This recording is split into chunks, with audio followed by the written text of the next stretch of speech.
So, while I'm thinking of it, I record these in three pieces, and so I just recorded the meditation.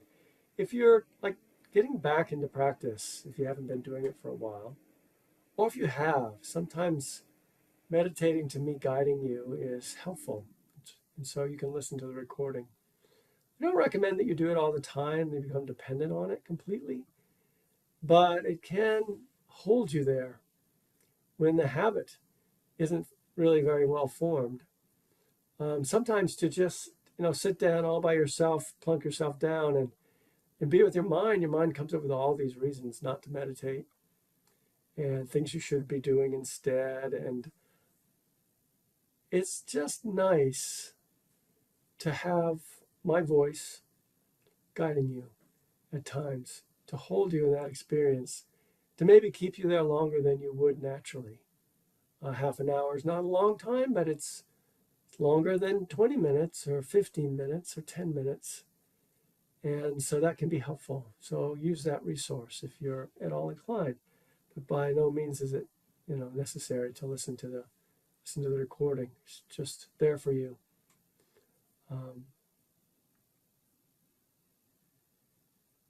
And in this meditation today, I already started the theme of the class, which is wonder.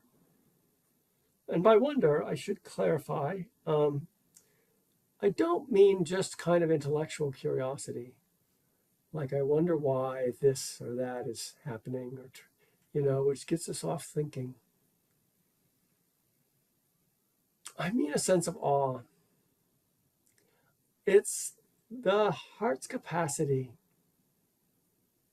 to be gobsmacked by what is, to be touched by what is, to be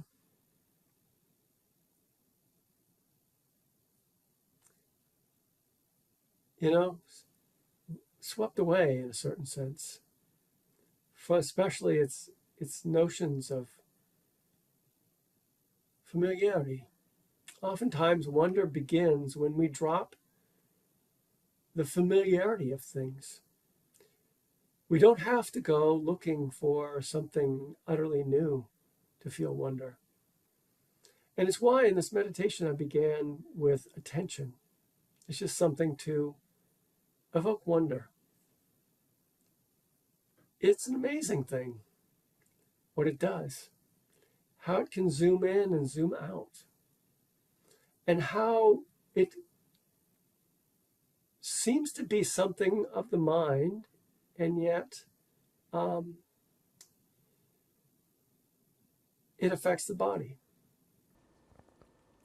I've been on retreat for 3 weeks. It was not like a Vipassana retreat. It was called a Swakriya Yoga retreat. It's something I'm interested in. It's not necessarily going to directly impact my teaching. We'll see.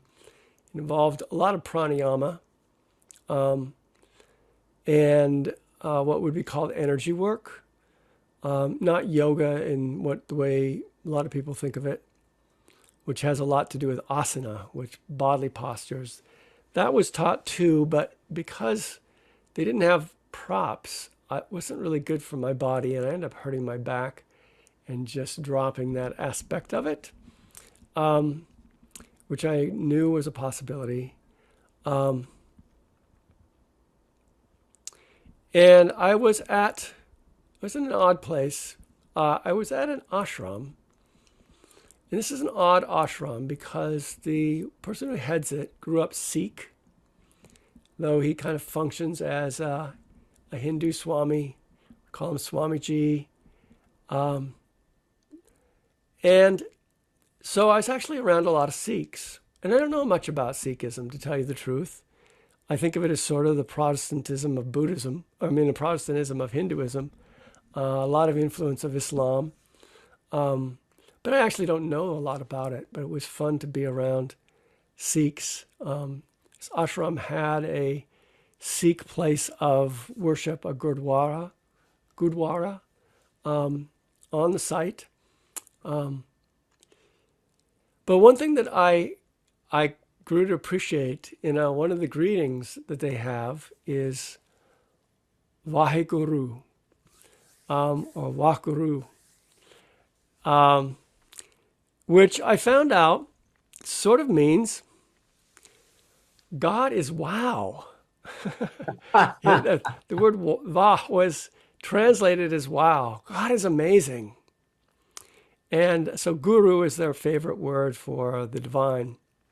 And unlike kind of God is great, which one hears in Islam, the word great, can connote certain things. There was something that touched me about this sense of like greeting people that way. And, like most greetings, probably people don't think so deeply about it. In the same way they say namaste and they don't necessarily think that they're, in some way they're really bowing to the divine in you.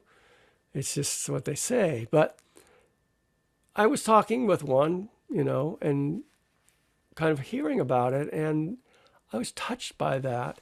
And knowing that I was teaching this class, it meant something in particular to me. Why Buddhists don't necessarily talk about the divine. There is a sense of divine if you go into Buddhism, but it's been demoted. It's not really emphasized. But I think even without that, we can relate, because in some way it's like Vaheguru, wow, God is amazing, is a way of saying something about this world that we live in and this being that we are. It's a way of saying something about that. Like, wow, we're here. We're here, and that in itself is impossible to explain and totally amazing. We're awake in this world. We are able to communicate with other beings and relate to other beings, love other beings, hate other beings for that matter. And that's pretty amazing. So, right down to everything, there is this capacity to see the world differently. And I do think that the key to this is to drop the familiarity of things. The familiar, the mind likes to think it knows things. It likes to gather just enough information to identify something, to name it, put it in a category, and drop it. And over a lifetime, we actually don't pay much attention to things when it comes right down to it. In some way, Buddhism is a retraining in attention. And this is really core, I think, to training the attention, to actually notice moment to moment what's happening, is to garner the energy of wow, the energy to be astonished, the energy to let simple things that we have been in contact with for our whole life, to suddenly gain their full significance.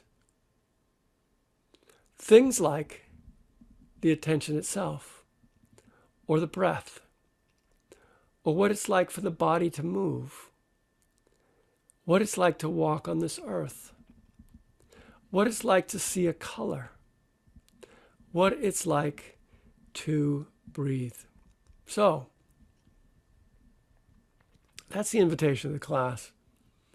And probably in these talks, I will pick, one thing or one kind of class of things each week to talk about, just to kindle your interest. I can't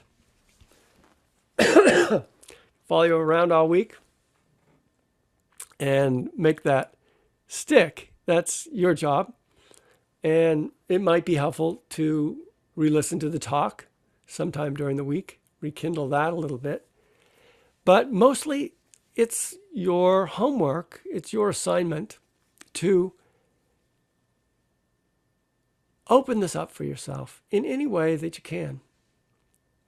To notice, to see, even simple things. So, speaking of attention, that ability to zoom in and zoom out,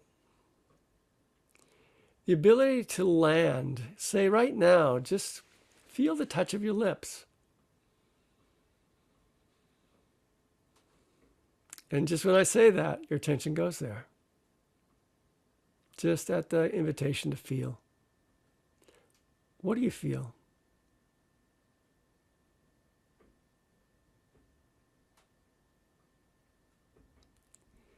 It's as if the more your attention is there, the more you feel.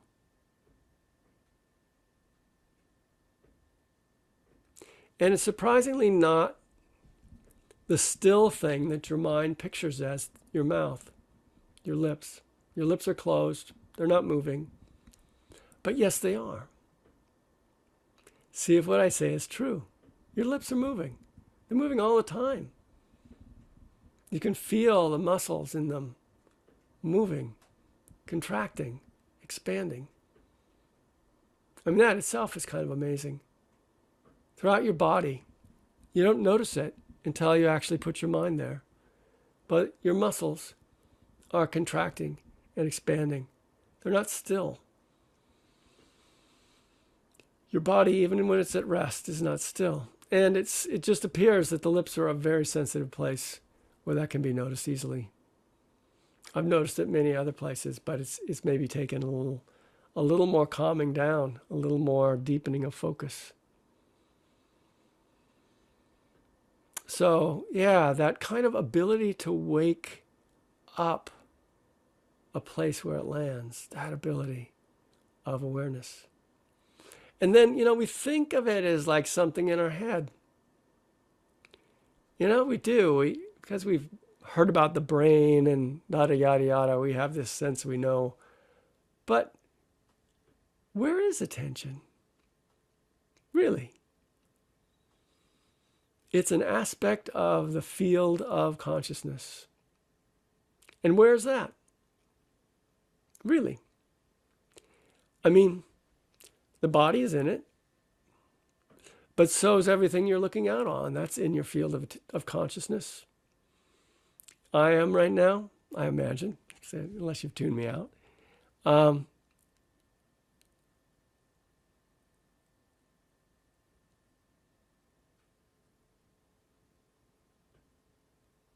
So, again, it's not just that kind of intellectual wonder, though I have that intellectual wonder, like, how does this work? Really? How does this work? But it's more like, how does this work? I'm not the one who's going to figure it out in terms of science, certainly. But as a yogi, as somebody who explores consciousness from within consciousness, that would be my definition of a yogi. I do want to get to know it. I've had a certain training of it. I probably have more of an ability than most people to have it stay put, for what that's worth. And it's worth something, but not everything.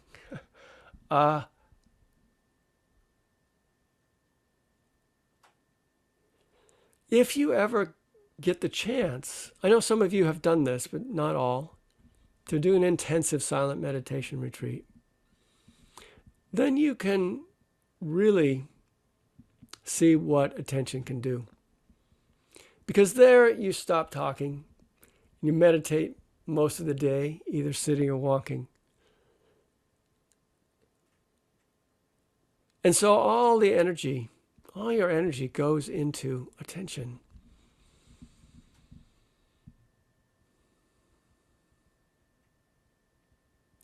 And so what we can do here, just briefly feeling the lips, you can do in a much more profound way. You can go far deeper. far deeper into things and see things maybe you didn't even know were there in terms of the body, lines of energy, so forth. And that's pretty remarkable too. Like, attention is a portal that it can take us deeper into reality, that can open up space, the space of knowing and seeing more clearly what's actually true.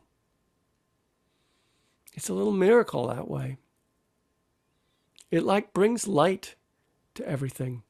Not a literal light, but it is a little bit like turning on the light on your phone and shining it in a dark place. Suddenly you can see what's there. So it is like a light.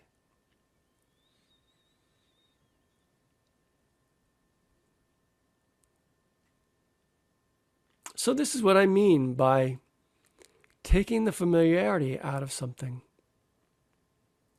And the next time you meditate, this is kind of the challenge, is see if you can take the familiarity out of it.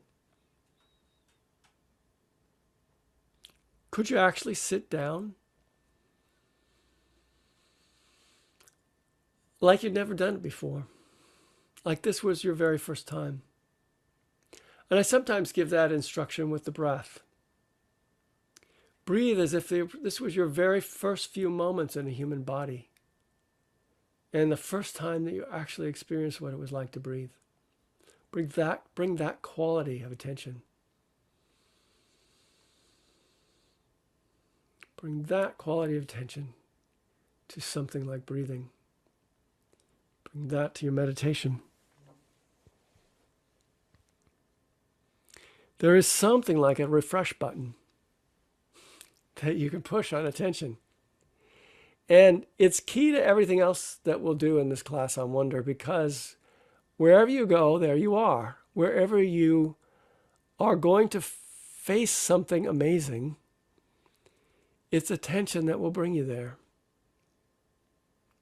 It's this quality of mind that we're talking about right here, right in the beginning, right in terms of meditation. It's that's going to bring you there.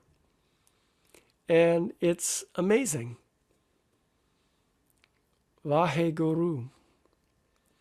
The teacher is amazing.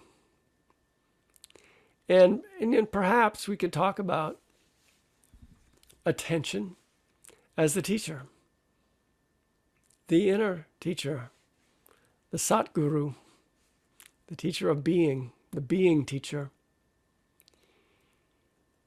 That attention is amazing, and it's the doorway to amazement, to wonder.